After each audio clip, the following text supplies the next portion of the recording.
Você vai ver meu cabelo voando por aí, porque eu tô de cara com o ventilador, porque hoje tá muito quente.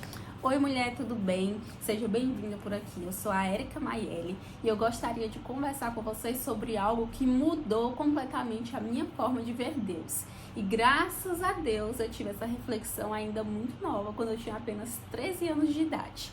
E antes de tudo, eu quero que você mentalize que nós estamos juntas num lugar bem legal, num ambiente aconchegante, acolhedor e seguro, entre amigas, para conversar sobre Deus e principalmente para conversar com Deus. E eu quero começar essa reflexão contando uma história de um rei que se chamava Asa. Esse rei estava para enfrentar uma batalha muito grande, em que o exército dele era bem inferior ao exército do seu oponente. E esse rei colocou nas mãos de Deus aquela situação, falando que para Deus nada era difícil, não seria difícil ajudar ele naquela situação ali. E com certeza, se ele colocou nas mãos de Deus, aquela situação foi resolvida. Ele e o seu exército saíram vitoriosos dessa batalha e tudo ficou na paz. Mas algum tempo depois, Asa se encontra novamente nessa situação de guerra, em que o seu oponente é bem mais forte aparentemente do que ele. Só que dessa vez, Asa comete um erro gravíssimo que muitas vezes nós cometemos. Ao invés dele procurar a ajuda de Deus, olha o barulho da obra. Ao invés dele procurar a ajuda de Deus, ele procura dessa vez a ajuda de uma nação vizinha para conseguir soldados, né, e armamentos e tudo, para conseguir combater aquele oponente. E no final das contas dá tudo certo. Só que depois de um tempo, o Senhor manda um profeta ir até Asa e falar para ele que ele tomou a decisão errada, que ele não deveria ter procurado outra nação para ajudar ele, ao invés de ter procurado ao Senhor. E essa história está lá no livro de 2 Crônicas, no capítulo 16. E eu quero deixar para a nossa reflexão apenas o versículo 9, a parte A do versículo, que diz assim: pois os olhos do Senhor estão atentos sobre toda a terra para fortalecer aqueles que lhe dedicam totalmente o coração. Só essa parte, ainda continua um versículo aí com Deus dando uma bronca no Asa, mas eu quero deixar este versículo para a nossa meditação, de que o Senhor, ele está atento, ele te vê quando ninguém te vê, ele te vê no teu quarto, no teu silêncio, na tua intimidade. O Senhor está te olhando e ele procura, ele não é um Deus que está lá naquela sua rigidez, só procurando alguém a quem possa punir, ou só anotando lá os seus erros, né? Tá errado, fez isso, tá errado, fez isso, tá errado. Não, ele está atento, procurando corações, ele não está atento procurando os pecadores para poder punir. Ele está atento procurando os corações para que possam se arrepender e se entregar a ele. Deixa eu te perguntar algo bem sincero. Quantas vezes você acredita que você só se aproxima de Deus quando você faz assim, ó, tudo direitinho, sem sair daquela linha? Você ora direitinho, você lê todo dia, não falha, não se cansa, não reclama. Você só vive aquela vida assim, ó, perfeita. Mas a verdade é que Deus não está procurando o nosso desempenho, Ele está procurando a nossa disposição. Sabe aquele relacionamento cansativo em que você sente que você nunca é suficiente? Pois é, com Deus não é assim. Ele não quer que o nosso relacionamento com Ele seja cansativo. Ele quer que seja um relacionamento de entrega. Ele quer que seja um relacionamento verdadeiro e quer que seja um relacionamento. Muitas vezes nós só levamos as nossas coisas para Deus e não esperamos dele nada. E muitas vezes também nós só queremos dele e não entregamos nada nosso para ele. Deus não quer isso, ele quer um relacionamento e é por isso que ele está atento, olhando sobre a terra, procurando aqueles corações que estão disponíveis para deixar ele agir. E esse versículo diz que os olhos do Senhor estão atentos e eles passeiam sobre toda a terra. Em outra versão fala que eles passeiam sobre a terra. Então isso fala para nós de um Deus atento, de um Deus interessado e de um Deus presente. Talvez hoje você se sinta fraca, confusa, falha, espiritualmente distante ou até mesmo invisível diante de Deus. Mas eu quero te dizer uma coisa com muito carinho: você não passou despercebida pelos olhos de Deus.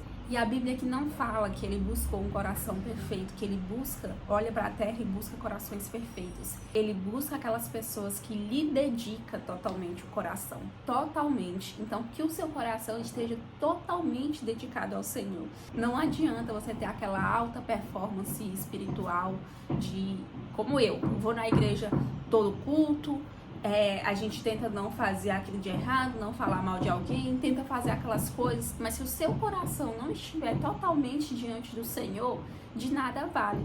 Então, não é dizendo que as nossas obras são insuficientes para Deus, mas é dizendo que o Senhor, ele se importa com o seu coração.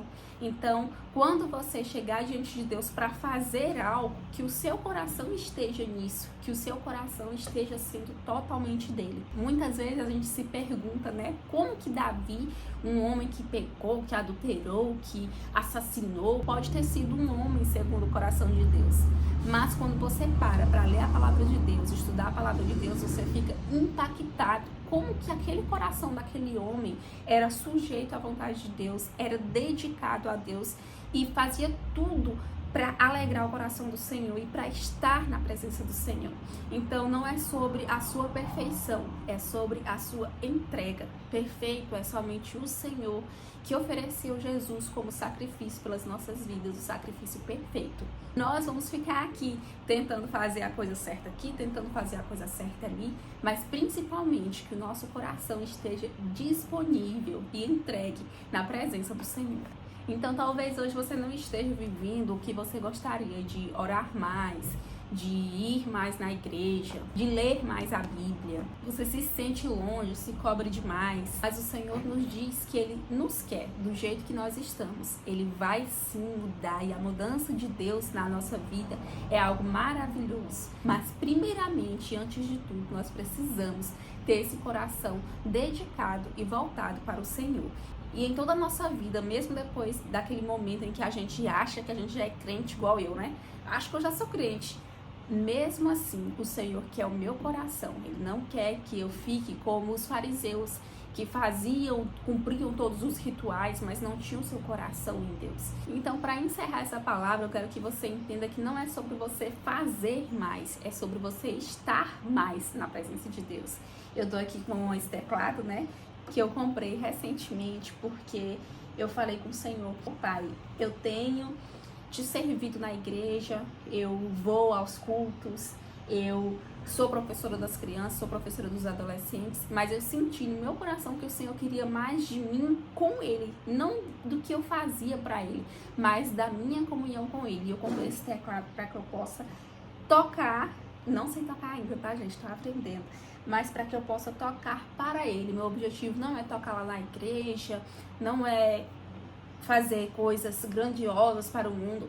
Isso aqui é para a minha intimidade com o Senhor, porque eu quero estar na presença dele e eu quero dedicar mais de mim para Ele, num ambiente em que só eu e Ele vê.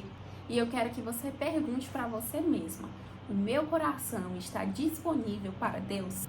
E é isso. Se esse vídeo falou com você, deixe nos comentários abaixo aquilo que mais te chamou a atenção, uma experiência, uma fala que foi falada por aqui. Compartilha com as suas amigas, que esse ambiente aqui seja como se fosse hoje, como se a gente tivesse feito uma célula aí na sua casa ou na minha. Você também pode se inscrever no canal para não perder outros vídeos. E foi muito bom ter você aqui. Seja bem-vinda. Um abraço e um beijo. Tchau, tchau. Eu tava aqui pensando em várias formas elaboradas de começar esse vídeo. Já tem algum tempo que eu tô com esse desejo no meu coração de criar esse canal.